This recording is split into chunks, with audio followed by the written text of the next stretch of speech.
कलयुग है। देखो 125 वर्ष कलयुग की आयु, अब 70-80 रह गई। कल आपने सुना 20-30 में समाप्त हो जाएंगे। अब तो बहुत 60-70-80 इतने में ही साफ हो जाता है जीवन।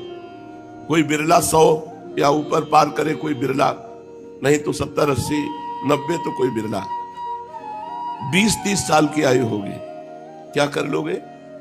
घोर पापाचरण का वातावरण होगा, अपवित्र सब व्यवहार होगा, कैसे भजन होगा? इसलिए अभी भजन कर लो, भगवत प्राप्ति कर लो। भगवान सच्चिदानंद जब कल्कि अवतार धारण करते हैं और दुष्टों का संहार करते हैं, उस समय से फिर सतयुग प्रारंभ होता है।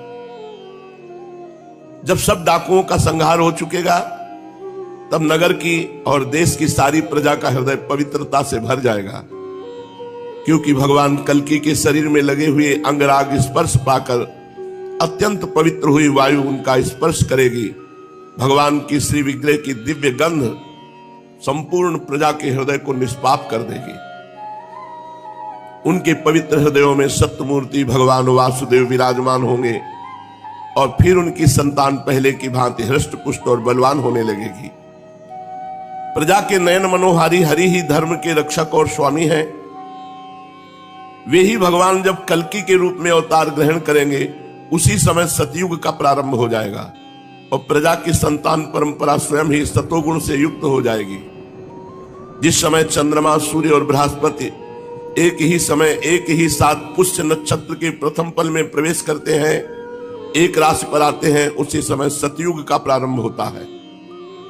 परीक्षित, चंद्रवंश और सूर्यवंश में जितने राजा हो गए हैं या होंगे, उन सब का मैंने संक्षेप में वर्णन कर दिया।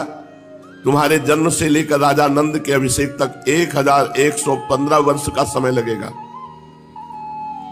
जिस समय आकाश में सप्तऋषियों का उदय होता है, उस समय पहले उनमें से 2 ही तारे दिखाई पड़ते हैं। उनके बीच में दक्षिणोत्तर रेखा पर समभाग में अश्विनी आदि नक्षत्रों में से एक नक्षत्र दिखाई पड़ता है। उस नक्षत्र के साथ सप्तर्षिगण मनुष्यों की गणना से 100 वर्ष तक रहते हैं। वे तुम्हारे जन्म के समय उस समय भी मघा नक्षत्र पर स्थित है।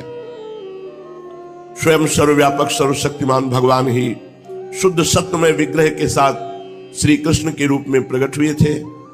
वे जिस समय अपनी लीला स्मरण करके परम धाम पधार गए, उसी समय कलयुग ने संसार में प्रवेश किया।